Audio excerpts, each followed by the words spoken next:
আসসালামু আলাইকুম গাইস। আজকে আমি দুই আটি কলমি শাক নিয়ে এসেছি।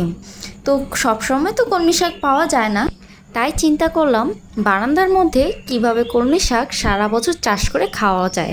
আমি ডান্ডিগুলোর থেকে পাতাগুলো আলাদা করে রেখে দিচ্ছি, ওগুলো রান্না করব।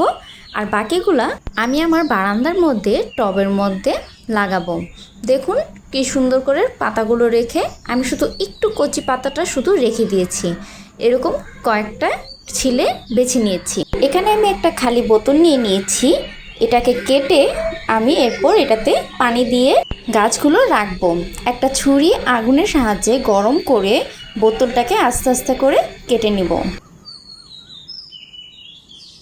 এখানে আমি বোতল নিয়েছি এই জন্য, কারণ বোতলের মধ্যে অল্প কিছু শাক সুন্দরভাবে হবে। এরকম করে কয়েকটা বোতল কেটে আমি এখানে শাকগুলো রাখবো।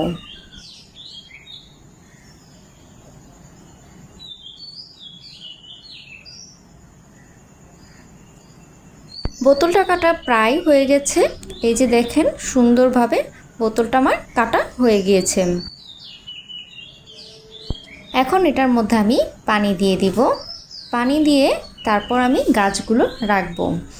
দেখুন কি সুন্দর করে এই ডাটাগুলো এখন একটা একটা করে সুন্দর করে সবগুলো একসাথে আমি পানির মধ্যে রাখবো। দেখুন কি কয়েকটা পাতা নিয়েছি আর কয়েকটা পাতা ফেলে দিয়েছি।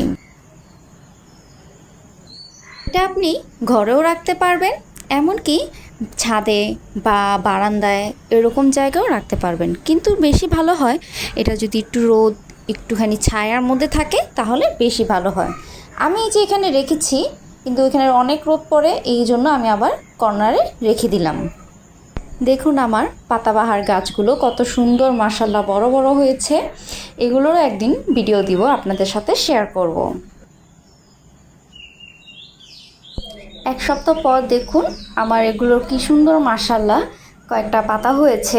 এটা আমি ঘরে রেখে দিয়েছিলাম, মানে বাইরেও ছিল আবার ঘরেও ছিল। এখন একটু রোদ্রে দিব, তাহলে একটু ভালো হবে দেখতে। ঘরে রাখার কারণে একটু পাতাগুলোই হয়ে গিয়েছে, একটু বাইরে রোদ পেলে সুন্দর মাশাআল্লাহ আবারও তাজা হয়ে যাবে। প্রায় অনেক দিন হয়েছে গাছগুলোর, দেখুন কি সুন্দর মাশাআল্লাহ হয়েছে। আমি এটা ঘর সাজানোর জন্য ব্যবহার করি, আপনারাও চাইলে এভাবে ঘর সাজানোর জন্য ব্যবহার করতে পারেন, আবার রান্না করেও খেতে পারেন।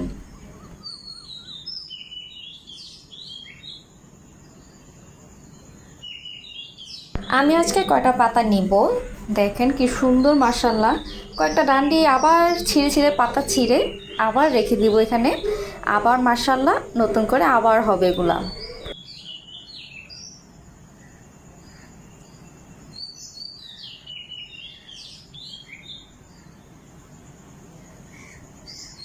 ঘরে যেগুলো সাজিয়ে রেখেছিলাম ওইখান থেকেও আমি কয়েকটা পাতা ছিঁড়ে কেচি দিয়ে কেটে নিব, যাতে নষ্ট না হয়।